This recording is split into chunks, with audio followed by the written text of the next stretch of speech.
if I'm making a decision on what our future home is going to be. For me, it comes down to cleaning. And I Mhm. hate to say this because I spend so much time cleaning that, like, we're in the process of buying a home right now. And we went and looked at a home and it had the most magnificent shower. It was like half of the bathroom and it was all these little tiny tiles. They were like these little 1 inch tiles with grout in the middle. And then it had this great big waterfall fountain that came over the top. And then there was this huge tub inside the shower. So it was like this great big room. And then halfway over across the room, there's this great big magnificent standalone tub. And my husband is like, "This is beautiful." And I sat there and I was like, "There is no way in heck that I'm going to get inside a shower like that and then clean all the soap scum off of every one of those little tiny tiles and the grout. And then what? There's a bathtub in the middle of the shower that's going to get dirty every time you take a shower. And how is that going to work?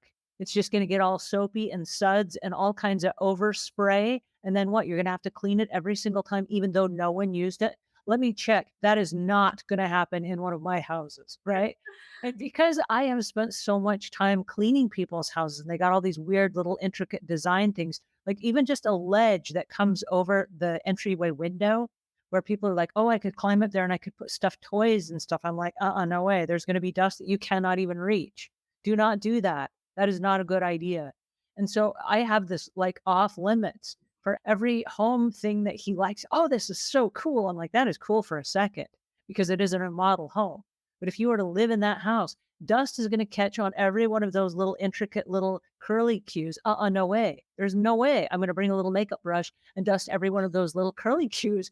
I don't have the kind of time for that. No, no, no.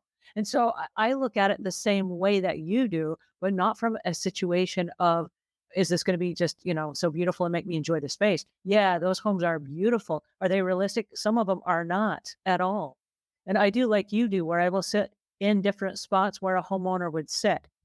We do this especially in Airbnbs, where if someone is sitting in this spot, what are they going to see? We look around and it shows us from the vantage point of the customer. And like you said, at different times of the day, as the light shines on things differently, you're going to see dust coming from that window in like a stream of light.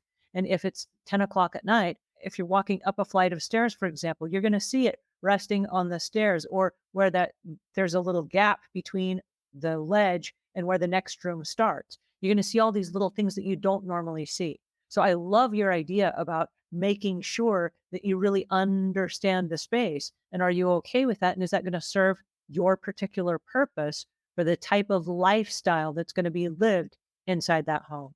Excellent Yeah. advice. Our home should bring us joy and comfort and happiness, and whether that's through cleaning or through aesthetics or how we use that space to soak in a tub or to stand in a shower, that is really great advice to spend some time in the space and think how you're going to use it, how you're going to best enjoy it, and really put your mind to what that's going to look like and spend the time to create that.